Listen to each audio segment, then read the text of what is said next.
Para calcular la fuerza electromotriz, también denominada FEM, de una pila, que también acuérdense que lo representamos como potencial estándar, E0, lo que debemos hacer es la siguiente cuenta. El potencial de esa pila será el potencial del electrodo oxidante menos el potencial del electrodo reductor, o lo que es lo mismo, potencial del cátodo menos potencial del ánodo. O lo que es lo mismo también, el potencial mayor menos el potencial menor.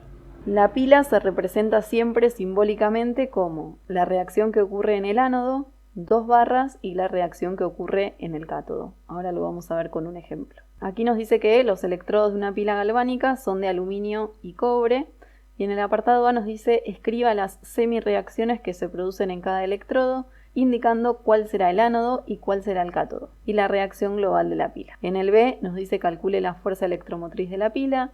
En el C, cuál será la representación simbólica de la pila, y nos dan de datos el potencial estándar de reducción del aluminio.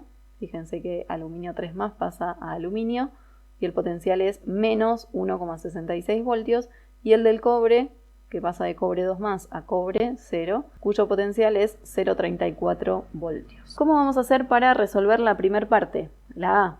Lo primero que debemos mirar es cuál de los dos pares redox tiene el mayor potencial. Ese será el que se reduce.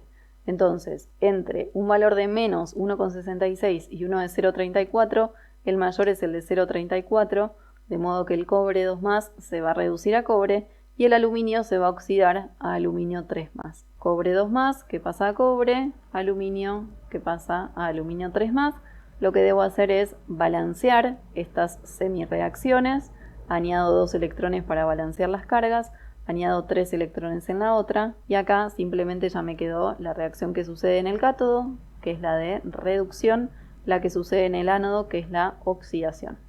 Y por último lo que vamos a hacer es sumar ambas. Para eso tengo que tener el mismo número de electrones en ambas, de modo que multiplico la primera por 3, la segunda por 2, se me van a cancelar los electrones y me va a quedar 3 por 2 cobres, 3 cobres más 2 por 3 aluminio, de modo que me quedan 3 cobre 2 más 2 aluminio, para dar 3 cobre más 2 aluminios 3 más. Los electrones, fíjense que eran 2 por 3, 6 y 3 por 2, 6, de modo que ya se han cancelado. Esta es la reacción global de la pila. En el apartado B nos dice, calcule la fuerza electromotriz de la pila. Para esto volvemos a escribir la reacción tal cual la habíamos escrito y ponemos al lado los potenciales que nos dan de dato. 0,34 para el cobre menos 1,66 para el aluminio. Acuérdense que la cuenta que debíamos hacer era que el potencial de la pila era igual al potencial del cátodo menos el potencial del ánodo. Dijimos que el cátodo es el de cobre, de 0,34 menos 1,66, hacemos la cuenta y esto nos da 2 voltios.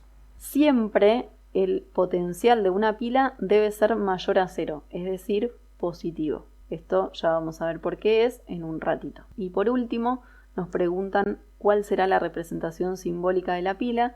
Dijimos hace un ratito que debemos escribir el ánodo y luego el cátodo, de manera que la reacción que sucede en el cátodo es que el aluminio en estado sólido pasa a aluminio 3 más en estado acuoso, la doble barra indicando que estamos separando las cubas, y la reacción que sucede en el cátodo, cobre 2 más acuoso que pasa a cobre sólido.